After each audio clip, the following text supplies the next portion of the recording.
Year of the Bible podcast, brought to you by Belle Aire Baptist Church in Murfreesboro, Tennessee.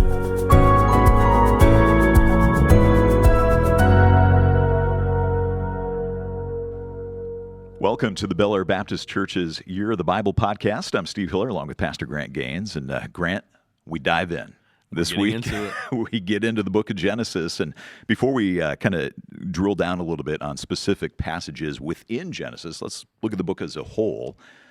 When you read the book of Genesis, when we read that, is there one big principle you think that we're supposed to take away from it? Well, I think anytime you're approaching a book from its beginning, you need to have the whole book in mind and have a little understanding of how it's structured, why it's written, who it's written by. There are lots of things that go into really getting the most out of it. So the book of Genesis is written by Moses. In fact, the first 5 books of the Bible that we refer to as the Pentateuch are written by Moses, other than the account of his death and burial, which somebody else must have written. Yeah. But obviously, Genesis is written by Moses, and the structure of the book is basically twofold. There's kind of 2 big parts of Genesis. The first 11 chapters are what we refer to as primeval history.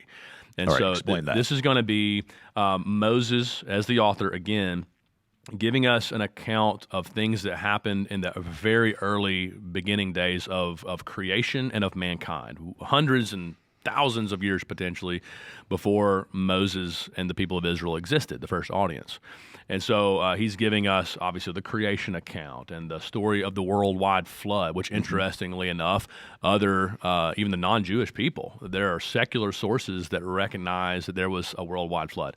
So he's giving us those kinds of accounts. How did people get scattered over the face of the earth? Yeah. Where did we all come from? That's the kind of the primeval history. And then in chapter 12, there's this pivot where now we're focused not on all humans and all of human history, but rather on one subgroup of those humans, the Abraham and the descendants of Abraham that we refer to as Israel. So in Genesis 12, the focus zooms in onto this one family. And the reason for that is because that's where, and we talked last in our initial episode about the storyline, the plot line of Scripture being creation, fall, redemption, and new creation. That idea of redemption, you see traces of it in the first 11 chapters, but it really picks up steam in Genesis chapter 12, because now God is redeeming the world by first redeeming a family, and from them bringing redemption to all the families of the earth. And so that's the structure of Genesis. So you just need to keep that in mind, I think, as we move through. All right, so let's look at that primeval section a little bit there, the first 11 chapters of Genesis. Obviously, it begins with creation. And I know one of the big questions that a lot of people will ask, when God created, he spoke things into existence, but did he do that in a 24-hour period of time each day, or was that to represent a longer period of time? Right. Yeah. I mean, that's a great question, and there are folks good Christians, conservative Christians, that would be on both sides of this issue. What the Bible does not allow for, before I get into that specific question, is any kind of evolutionary explanation of how we got here. Yeah. And so it's very clear that when God created the world, he did it, as the theologians say, ex nihilo, out of nothing. He spoke things into existence out of nothing. There's not this idea of just a big bang of material that kind of created the world that we live in now, and over the course of millions of years, we evolved from a lower form of life. That is not the picture Genesis gives us at all. Now, when it comes to, let's say we put evolution to the side, and we say, okay, we believe that there's an intelligent designer, a creator. That's what the Bible's teaching us. How long did it take him to make it all? Right, that's the question. Yeah. And the reason that question exists, when you read through it, obviously it says, day 1 he made these things. Yep. Day 2 these things. And so I think the most obvious explanation, at least on the surface level, is these are 6 days, and on the 7th day, 24-hour periods. Yeah. The other view is that each day represents not a 24-hour period, but a longer era of time. Now you may say, well, why in the world would you think that? Because of the Hebrew word day, yom, can be used for more than just a 24-hour period. And so that's why I say there are good Christians on both sides of that. It comes down to, what does that Hebrew word mean? Now, I have the view that it is 6 more literal 24-hour periods. I think that for a few reasons. First, whenever the Hebrew word for day, that word yom, whenever it is used with a number, it's always referring to a literal day. Okay. So it is true that that word can be used for an age, Yeah. but whenever that word for day is used with a number, it's always a reference to a literal day. Second, Israel's week is based on this. Yeah. Right? The whole thing is on the seventh day, God rested. And then that becomes a pattern that is enshrined in the law of Moses for the people of Israel. Just as I worked for 6 days and on the seventh day rested, you will work for 6 days and on the seventh day you'll rest. And so the analogy there is to a literal week of 7 days. And then a third reason I think that the creation days are literally 24-hour periods is because of what verse 14 says. In the creation account, Genesis 1:14, it says that God made the stars and the sun, the moon, all that to be signs and seasons, days and years. The word for days there in verse 14 is the same word that's used in all throughout the passage.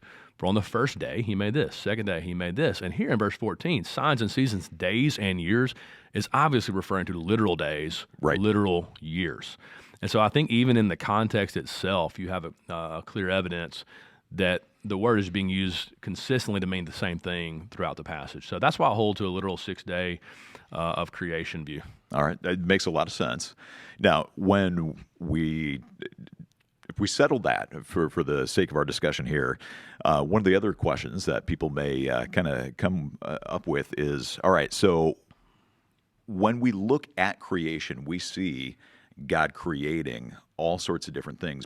But there's one element of creation that he kind of sets apart as different than everything else, and that's mankind. That's humankind. When God created Adam, he said, "Let us create man in our image." What do you think God is saying there, that we're created in the image of God? What does that mean? Yeah, well, I think the best way to explain that is just to refer to what God says when he talks about the image of God, because I think he gives us the main purpose in the text itself. And so in Genesis 1:26, it says this, "Then God said, 'Let us make man in our image, after our likeness, and let them have dominion over the fish of the sea and over the birds of the heavens, the livestock, over all the earth and every creeping thing that creeps on the earth.'" In the original language, I mean, you can get it in the English translation as well, but in the original language, you could literally translate this, "Let us make man in our image, after our likeness, so that they may have dominion."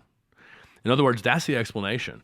The main thing it means to be made in the image of God is not just that we're intelligent like God. I think it does involve that. But it also means that we are being made to be co-rulers, to have dominion under God as the ultimate king who has dominion. And so God is the king of the world. He's the king of the universe. He rules it. He has dominion. And yet he makes image bearers, people who will reflect who he is as king and ruler of the world, to be on this earth, co-ruling it with him, under his rule. And so I think that's the main thing that it means. And as you look throughout the creation account, that's why Adam is naming these animals. They're coming to him. He's naming them. He's having dominion over them. Yeah. He's not only having dominion over the animals, but over the plants. He's cultivating the earth. He is bringing out from it all that is there in terms of its potentiality, and he's creating things from it. He's doing in miniature what God has just done in the days of creation. And so I think the primary thing that the image of God is it's functional. It has to do with what we do. We do things that God does, not perfectly like God does them, not with the same level of power or authority or dominion that he has, because he's God, but we're made in his image, and one of the things that means, one of the main things, is we co-rule the world with him. It's pretty incredible to think about that. And as we talked about on our kind of introductory podcast, it did not take long for the second part of the Bible story to show up sin. You said we started with creation, and then the fall, sin entered the picture, and then the story of redemption before the new heavens and new earth. Well, sin enters in chapter 3. And as we read chapter 3, I know a lot of us may look at Adam and may look at Eve and say, man, how could you guys fall for that? Right. when we read chapter 3 and we see that temptation, we're like, man, why didn't they say no?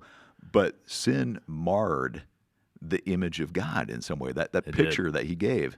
And you think that's why God takes it so seriously, is because it actually, in a sense, is marring that image. It is, and in terms of what we talked about earlier with the image of God being taking dominion, they were to take dominion over all the creatures. It's not a coincidence that Satan comes to them and tempts them in the form of one of those creatures. He comes as a serpent, one of the creatures that crawls upon the face of the earth that God had just said, we made you in my image so that you could have dominion over these creatures. And now what sin is involving from day one is, instead of Adam and Eve having dominion over creation, now creation is having dominion over them.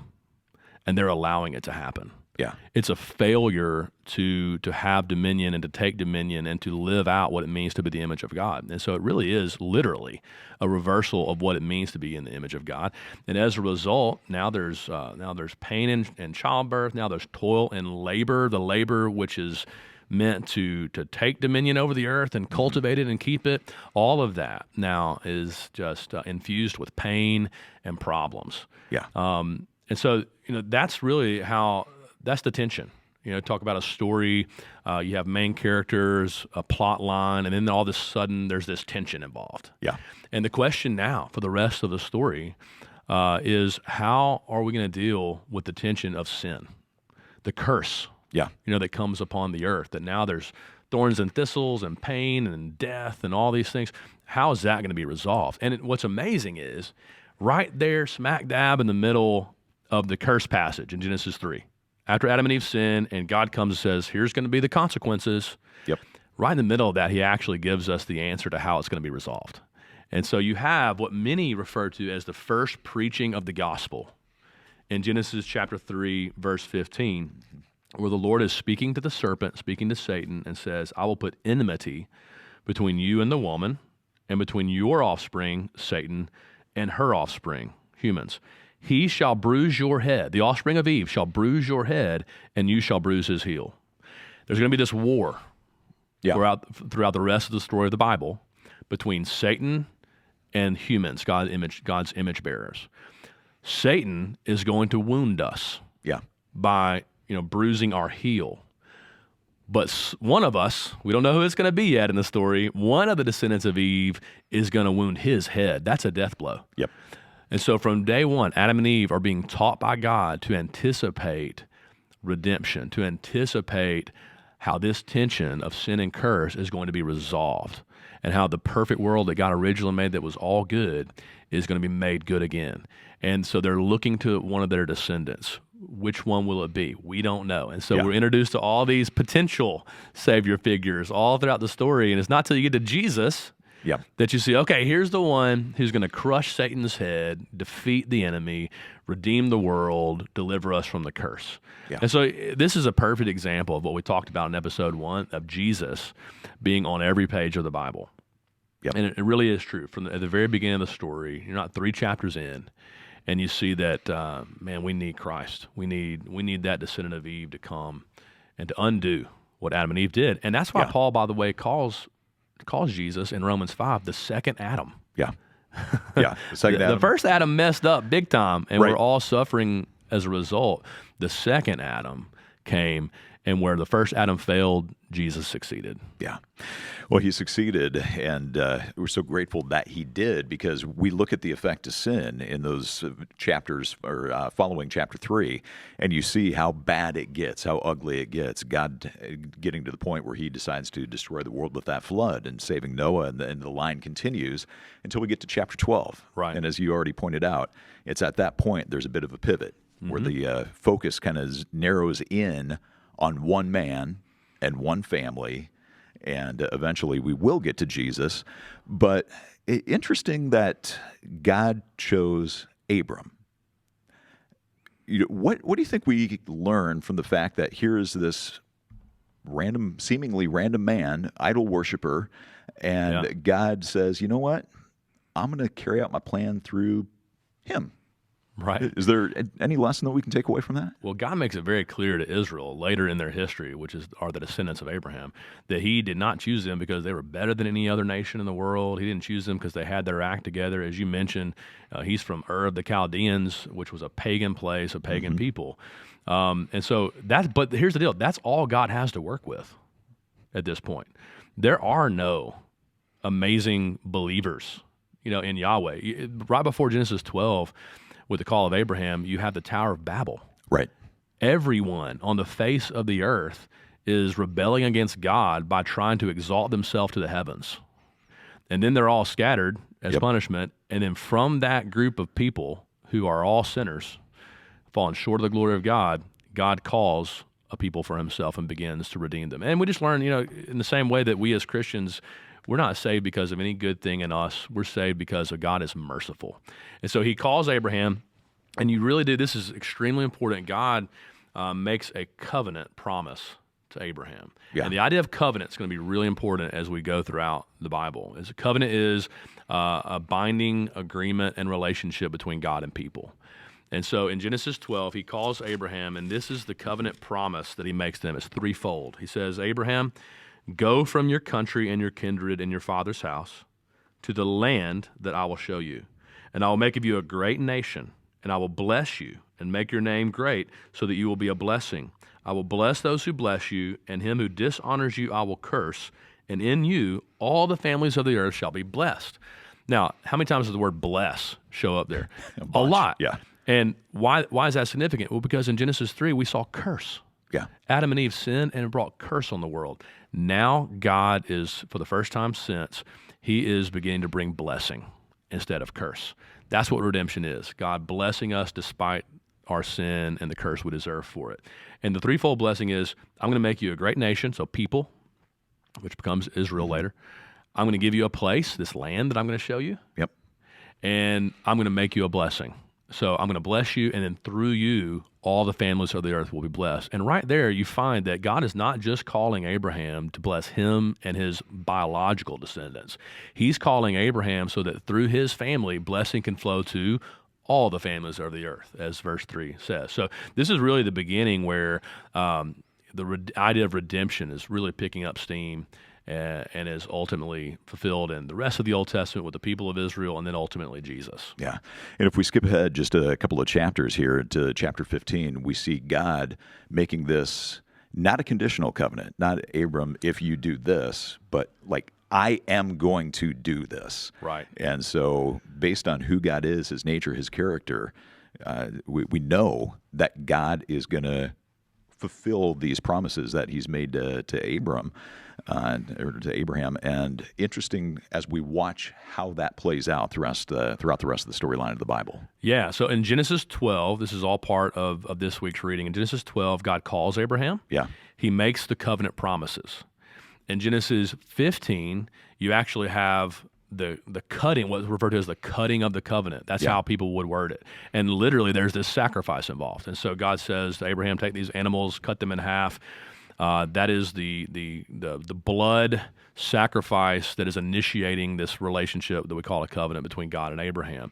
And interestingly enough, God passes through the pieces of those animals. Now, here's why that's important.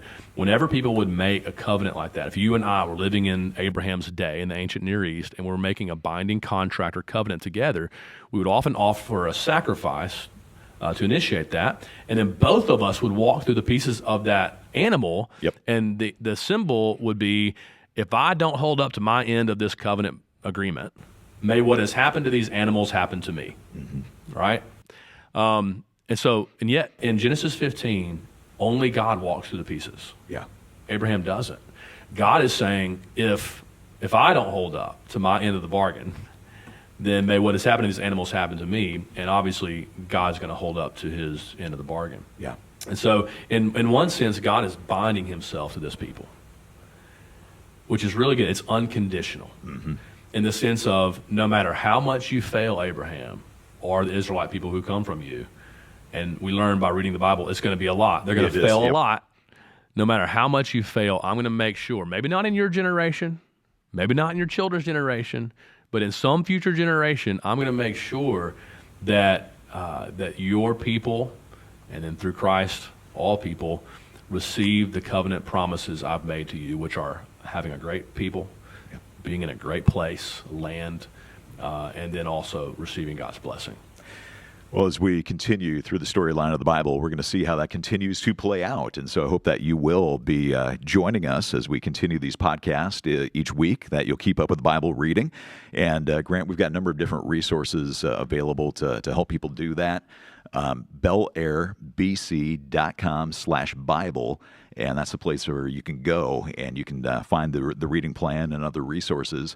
In addition to that, hope that you will like and subscribe to the podcast, and that way you'll be able to keep up to date with what we're going to be talking about each and every week. And if you ever have a question, you can leave that in the comments section. So hope that you'll do that as well. But thanks for joining us, and hope you'll tune in next time. Thank you for listening to the Year of the Bible podcast. For more information about Belle Aire Baptist Church, go to belleairebc.com.